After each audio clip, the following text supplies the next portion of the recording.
दरम्यान लाडकी बहीण योजना लाईफलाईन ठरलेली आहे, तर मोलमजुरी करणाऱ्या महिलेला आशेचा किरण मिळालेला आहे। तर लाडकी बहीण योजनेचा महिलेला आधार मिळतोय, त्याचबरोबर हार नारळ विकून कुटुंबाची उपजीविका भागवली जाते।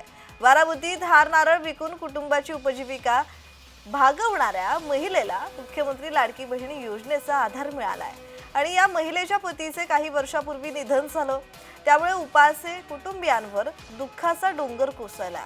त्यांचा 35 वर्षांचा मुलगा मतिमंद असून बारामती शहरात हे कुटुंब भाडे तत्वावर राहतं। घर सांभाळण्यासाठी कांता उपासे यांनी येथील MIDC परिसरात हार नारळ विकण्याचा छोटासा व्यवसाय सुरू केला। राज्य सरकारने मुख्यमंत्री लाडकी बहीण योजना सुरू केल्यावर कांता यांनी या योजनेचा लाभ घेतला। सरकारकडून मिळणाऱ्या पैशांमुळे त्यांच्या कुटुंबाला आर्थिक हातभार लागलाय।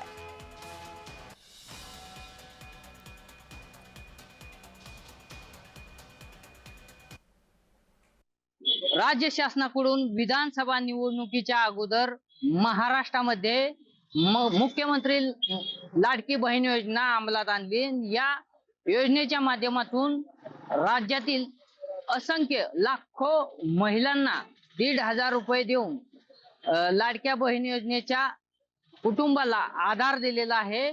मी सध्या बारामतीमध्ये आहे। बारामतीमध्ये जर पाहिलं तर एक निराधार महिला आहे आणि या महिलेला या 1,500 रुपयाच्या माध्यमातून फायदा झालेला आहे। त्यांनी आपल्या त्यांचा व्यवसाय जो आहे तो हार फुले विकून आणि नारळ विकून ते आपला कुटुंबाचा उदरनिर्वाह करत असतात आणि खऱ्या अर्थाने या महिलेचे पतीचे निधन झालेले आहे आणि महत्त्वाचं म्हणजे त्यांना 35 वर्षाचा एक मुलगा आहे, मात्र तो मुलगा जो आहे तो मतिमंद आहे आणि लहानपणापासून त्याचा सांभाळ जो आहे तो त्या महिला ज्या आहेत भगिनी त्यांनी केलेला आहे। खऱ्या अर्थाने लाडक्या बहीण योजनेचा फायदा कसा झाला हे आपण त्यांच्याशी जाणून घेणार आहोत। मला लाडक्या बहिणींचा असा फायदा झालाय, माझ्या मतिमंद मुलाला मी ते पैसे खर्च केलाय, मेडिकल केले, त्याला